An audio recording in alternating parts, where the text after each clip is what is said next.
Hi, I'm Hayden Matthews with Tyler Kading and Thomas Mercurio. And guys, how about we talk some MLB All-Star Game?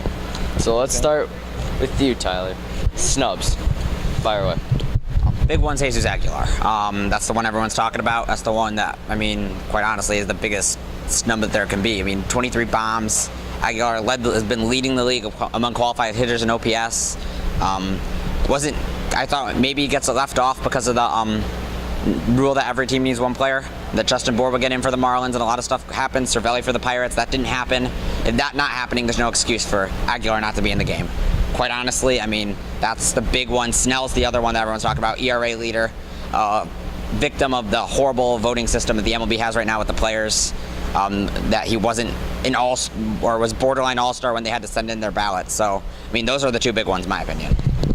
All right. Thomas, let's talk about final voting. Okay, so in both the National League and American League, there are 5 players left. One player will get in on a vote.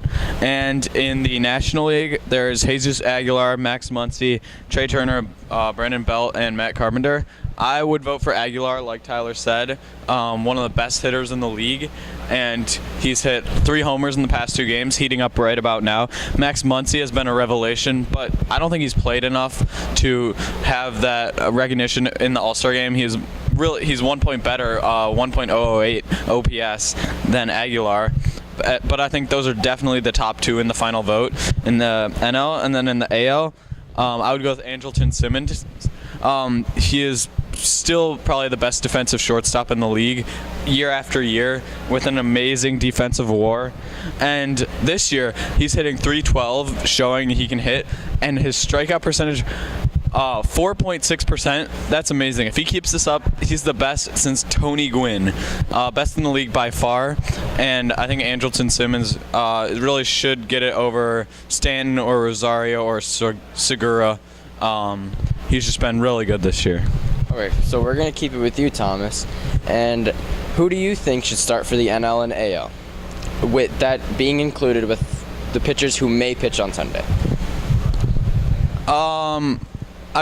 Blake Snell has been really good. He didn't make the team, but he obviously is a good choice. But Justin Verlander, I think, has still been an amazing pitcher. It's amazing that he wasn't doing that much with the Tigers last year, then went to the Astros, and he's just been the best pitcher in the past 7 months or so. And in the NL, I would go with Max Scherzer. He's always performs, and this year he's doing really well as well. All right. Now, Tyler, I'm going to ask you a similar question. How do you feel about managers pushing their starters back for Sunday? Is it taking away the best pitchers from being in the All-Star game, or do you find it smart? From a fan perspective, wanting to watch the game, wanting to see the best players, obviously you can't like it because guys like Verlander's not going to throw. Guys like, he's the main one that everyone said. Trevor Bauer is not going to be in the game because he's going to throw Sunday, or a couple other guys. As a fan, it's not good for the fans because you don't get to see the best players in the All-Star game, but as a manager, it makes complete sense. You don't want your guys throwing unnecessary innings in an exhibition game that, for playoff teams, doesn't mean anything anymore. It used to mean at least a little if you got to the World Series. So I understand it. I completely understand it from a manager's perspective, not wanting to have your pitchers throw. And I think it's a smart move by a lot of the managers in the league. As a fan, I don't like it, but I understand where they're coming from, and I have to agree with their decisions. So that'll wrap it up. And so for Tyler Kading, Thomas Mercurio, I'm Hayden Matthews. Good night.